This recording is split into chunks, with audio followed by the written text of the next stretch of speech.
Assalamualaikum warahmatullahi wabarakatuh. Waalaikumsalam warahmatullahi wabarakatuh. Sebelum memulai pelajaran, mari kita berdoa mulai. Berdoa selesai. Selamat pagi anak-anak. Pagi, Bu. Bagaimana kabarnya hari ini? Alhamdulillah, luar biasa. Alhamdulillah. Ibu presensi dulu ya. Iya, Bu. Suwita, Hadir. Yeni, Hadir, Bu. hadir semua ya. Iya, Bu. Nah, anak-anak, Ibu ingin bertanya, pernahkah kalian merasakan perasaan sedih, senang, ataupun marah, kemudian kalian bercerita kepada seseorang? Pernah, Bu. Kepada siapa biasanya kalian bercerita? Kepada Ibu. Kepada ibu. Kemudian pernahkah kalian ingin pergi ke suatu tempat atau meminta sesuatu? Pernah. Pernah. Seperti apa kalian? Pengen bilangnya? boneka. Ibu, saya pengen boneka. Oh, ibu saya ingin boneka. Ada contoh lain? Mau beli mainan. Ingin beli mainan. Jadi jika kalian menginginkan sesuatu atau kalian ingin mengungkapkan atau bercerita tentang perasaan kalian, kalian berbicara ya, berbicara kepada orang tua, kepada teman. Bila kita ingin mengungkapkan perasaan atau kita menginginkan sesuatu, kita harus membicarakannya.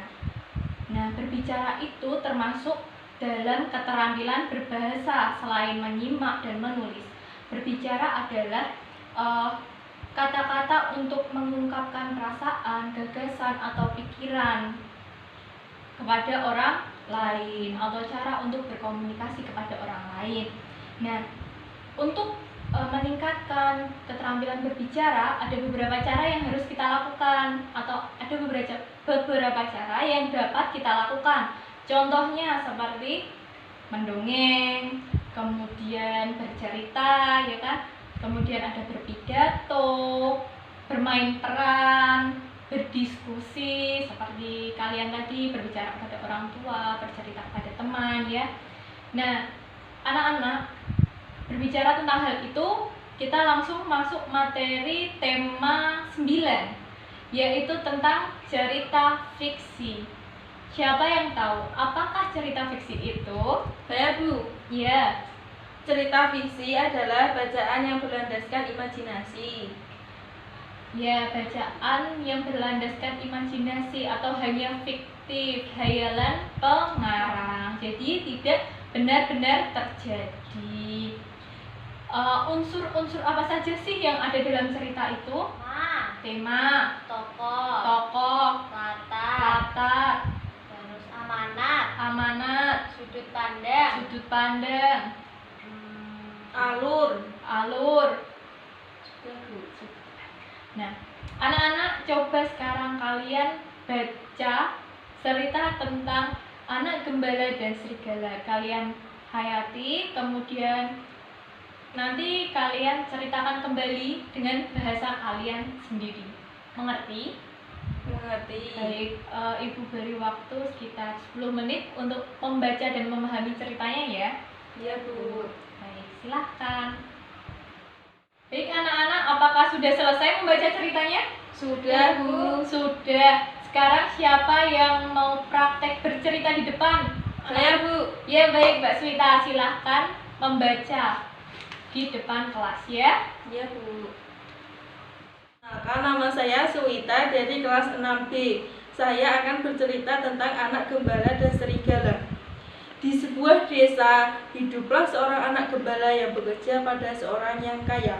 Tugasnya adalah untuk merawat dan menjaga domba-domba milik majikannya itu.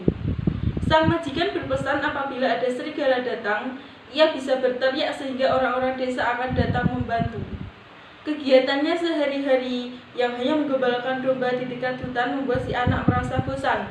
Selain menunggu, hal yang dilakukannya hanyalah memainkan seruling atau bermain dengan anjingnya, hingga terbersit pikiran untuk melakukan suatu tindakan yang tidak terduga. Tiba-tiba ia berteriak, "Serigala! Serigala! Tolong, ada serigala!" Mendengar teriakan anak tersebut, warga desa berdatangan dan berniat untuk membantu anak gembala. Namun, saat mendapati ternyata si anak gembala hanya bercanda dan melakukannya karena bosan, Mereka pun kesal lalu kembali pulang. Ternyata perbuatan itu tak hanya dilakukan sekali. Selang beberapa hari kemudian, ia melakukannya lagi. Saat mendapati si anak gembala malah tertawa terbahak-bahak, tentu saja itu membuat warga desa marah. Pada suatu sore, segerombolan serigala benar-benar datang dan memangsa domba yang digembalakannya. Dengan ketakutan, ia berteriak minta tolong lagi. Namun, kali ini tak ada warga desa yang membantu karena mereka tidak percaya pada dia lagi.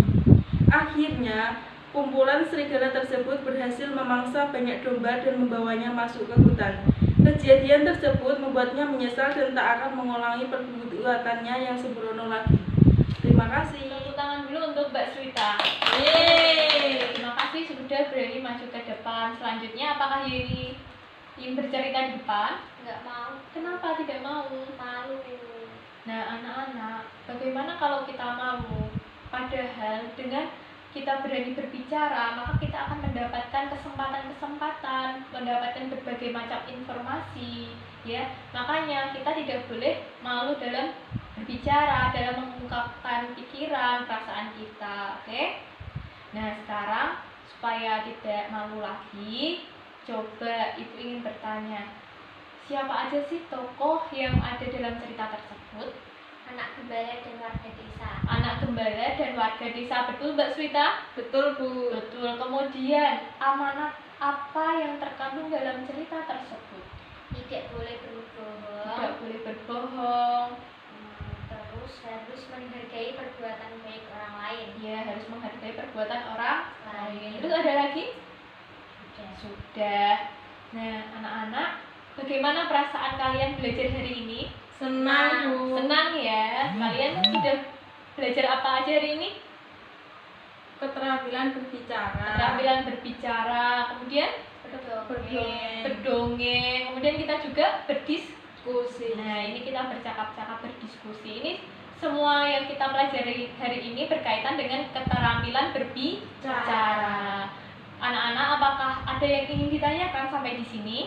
Tidak, Bu. Tidak. Jika belum, maka Ibu akhiri pembelajaran hari ini. Sebelum pulang ke rumah masing-masing, marilah kita berdoa. Berdoa mulai. Berdoa selesai. Hati-hati pulangnya ya, hati-hati di jalan, selalu jaga kesehatan. Assalamualaikum warahmatullahi wabarakatuh. Waalaikumsalam warahmatullahi wabarakatuh.